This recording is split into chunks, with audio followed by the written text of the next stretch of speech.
Maupun di sini kan memerintahkan adanya suplai senjata bagi pasukan Kurdi agar dapat bertempur melawan ISIS. Anda melihatnya, menilainya, atau dari analisa Anda minimal seperti apa, Mas? Iya, saya kira Amerika tidak akan serius ya, sebagaimana juga tidak serius mendukung perjuangan para pemberontak di Suriah. Ya. Di Suriah itu dipelihara agar konflik terus karena dia punya target dan mungkin belum punya alternatif setelah Bashar gitu. Di Irak juga dia punya target. Ya. Yang jelas sudah ya Barzani sudah punya mengajukan mungkin minyaknya ke Amerika, selama ini ke Turki, mungkin dia mau punya transaksi baru lagi, dan itu memang pola-pola yang sering dilakukan Amerika, jadi menggunakan alat untuk menakut-nakuti, sebagaimana dia masuk ke Teluk menggunakan Saddam gitu. Sekarang dia pakai alat yang lebih kecil lagi menggunakan ISIS untuk bisa masuk ke tempat itu lagi. Saya kira seperti itu ya. Dan banyak memang kepentingan yang akan ditargetkan di daerah situ, karena Israel perlu dia jaga, dia mungkin perlu untuk mengamankan ya, perlu proxy war di situ ya. Ada hal-hal kekuatan-kekuatan yang mungkin akan muncul di dekat sekitar situ, dia akan menanamkan perwakilannya ya, tanda kutip ya, perwakilan militer ya. Nah, gitu.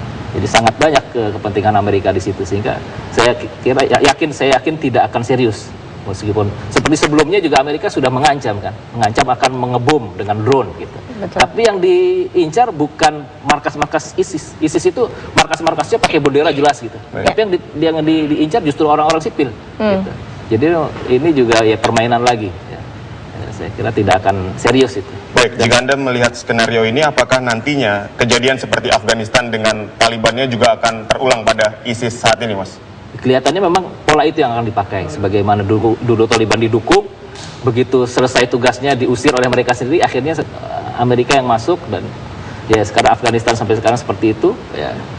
Mereka mungkin akan mendapatkan pampasan perang lebih besar lagi di Irak gitu, karena Irak ini bukan masalah strategi, lokasi yang strategis saja, bahkan ya minyaknya ya potensi intelektual di sana dan lain sebagainya. Itu sangat banyak target-target yang bisa didapatkan dari Irak itu. Ya, tahan dulu Mas Fahmi, kita kembali juga ke Mas Samsi Ali di New York. Mas Samsi, masih mendengar kami?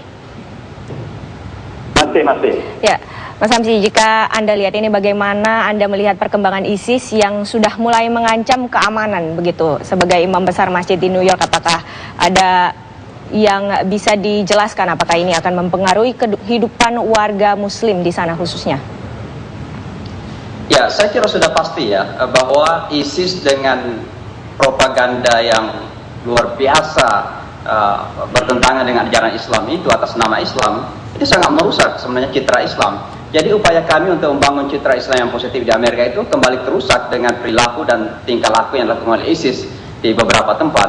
Nah, ini yang pertama. Yang kedua, yang paling berbahaya yang kami rasakan adalah atau menjadi concern besar kami adalah bahwa kami kembali menjadi target suspicion, sebuah pemikiran yang tidak gitu.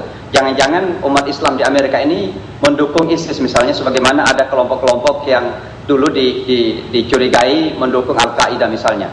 Jadi apa yang dilakukan oleh ISIS dan kemudian di blow up sedemikian rupa di media massa, lalu kemudian diisukan menjadi isu internasional termasuk di Indonesia dan beberapa negara yang lain, ini juga mengancam keberadaan kami di Amerika Serikat. Seolah-olah masyarakat muslim di Amerika boleh jadi dicurigai kembali melakukan dukungan. Jadi misalnya kita melakukan fundraising untuk membangun masjid, jangan-jangan fundraising ini, pengumpulan dana ini untuk bentuk ISIS misalnya. Jadi sangat mengganggu sekali, mengganggu image Islam itu, mengganggu kemudian keamanan kami dan juga ketenangan kami di dunia barat dan khususnya di Amerika Serikat. Lalu sebab itulah saya kira apa yang dilakukan oleh ISIS ini sama sekali, pertama tidak menggambarkan ajaran Islam, bahkan bertentangan dengan ajaran Islam. Yang kedua, merugikan umat Islam, khususnya mereka yang hidup di negara-negara barat dan di Amerika khususnya.